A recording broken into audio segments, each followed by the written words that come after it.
tudo bem com vocês? Aqui é a Letícia do canal Love Books e hoje a gente vai falar sobre o livro A Harmonia do Mundo, do Marcelo Gleiser. A Harmonia do Mundo foi publicada pela Companhia das Letras e tem 327 páginas e ele é uma história assim, meio verídica, sabe? É verídica, mas não em tudo, porque toda história verídica tem falhas, né? E não tem como tu retratar uma vida bem certinho, né? Mas ele é tipo mais perto do possível, assim. Mais perto de verídica do possível. Só tem 2 personagens aqui que são inventados, todos os outros existiram. E o livro conta a história do Johannes Kepler, o matemático imperial, né? No final ele era matemático imperial, substituiu o Tycho Brahe, e, enfim. Começa o livro com o antigo mestre dele, Mikhail Maeslin, idoso já, e ele vive assombrado, assim, por aquelas lembranças do Johannes, porque, assim, ele vai mostrando pra gente aos poucos, sabe? Daí começa com ele lembrando de quando o Johannes era pupilo dele ainda, que, tipo, assim, tinha igrejas, tinha escolas, assim, universidades que eram luteranas e universidades que eram católicas. E o Johannes estudava numa universidade de teologia luterana.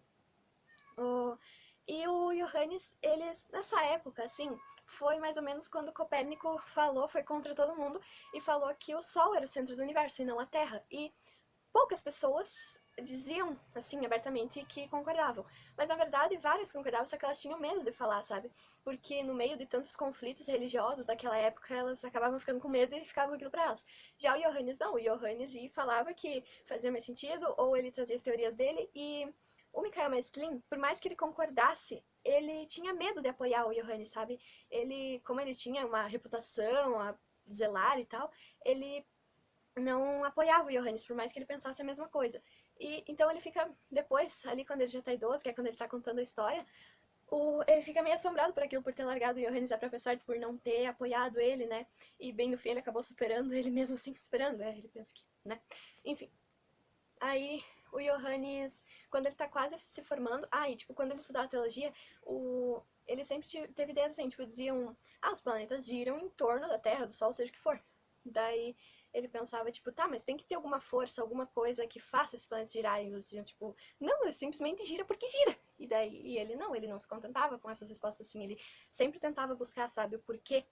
E aí quando ele tá quase se formando nessa universidade, com 22 anos, o Mikhail Maeslin recebe uma carta de um cara lá da província que o matemático, o professor de matemática deles, matemática e astronomia, eu acho, astrologia, tinha falecido e que ele queria saber se algum dos alunos do Mikhail Maeslin podia ser substituto. Aí o Maeslin vai e manda o Kepler. E o Kepler, primeiro, ele fica arrasado, porque tipo, o sonho dele era ser, assim, ensinar ali, né, que nem o mestre dele e tal, foi por isso que ele estudou quase toda a vida. Mas tá, ele vai dar aula de matemática numa outra cidade lá,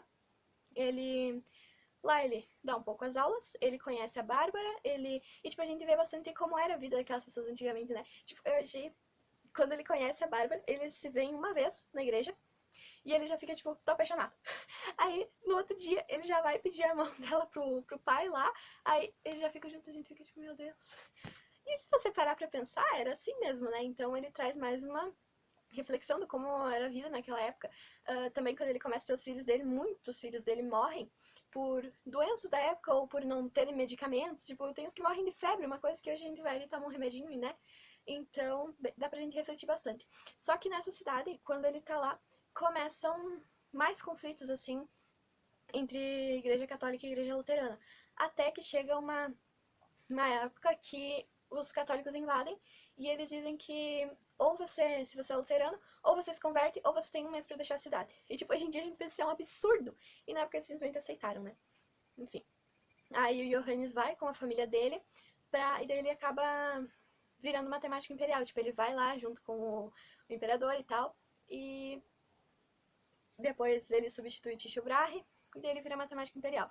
Ele nunca parou essa busca dele por saber, sabe, o porquê que os planetas giravam, qual era assim, o sentido mesmo, sabe? Que, como é que eu posso dizer? Ele achava que tinha que ter um motivo para aquilo acontecer, tinha que ter uma sincronia, assim, com todos os planetas, sabe? E daí depois ele sempre mandava cartas pro Mikhail Maeslin lá, dizendo o que ele tinha descoberto, ele publicou alguns livros e o Mikhail Maeslin, ele lia tudo, ele comprava os livros, mas ele nunca deu apoio pro Johannes, sabe? Ele ficava bem quieto lá no canto dele. Pois é. Aí, e daí, tipo, a gente vê como era difícil a vida daquelas pessoas na época, né? Teve muitos lugares que ele teve que viver de favor, tipo, sem salário. Inclusive, quando ele foi lá com o imperador, antes dele virar o matemático imperial, que ele era só, assim, auxiliar do Ticho, ele não recebia salário, ele só morava lá e recebia comida ali junto e não recebia salário. E daí, tipo, tinha a Bárbara lá, a mulher dele, os filhos, né? Então a gente vê que era bem complicado. Esses conflitos religiosos também tem dá uma grande ênfase nesse livro. E é muito legal. Às vezes ele fala umas coisas que você tem que parar, ler de novo, pra entender, ah, tá. Mas é muito legal. E você parar pra pensar quantas pessoas dedicaram a vida a estudar pra que a gente soubesse tudo que a gente sabe hoje, né? E eu acho um livro bem legal, assim. Ele, se você gosta mais de histórias, assim, ele tem um pouco de ciência, um pouco de história, mas é bem legal. E é, tipo, quase verídica, né? Então é bem interessante pra você refletir como que era a vida daquelas pessoas naquela época e tal. Bem interessante. Ele não é um livro demorado de ler, assim, você lê bem de boas, não é aquela coisa tão descritiva, não é aquela coisa chata, assim, ele é bem interessante.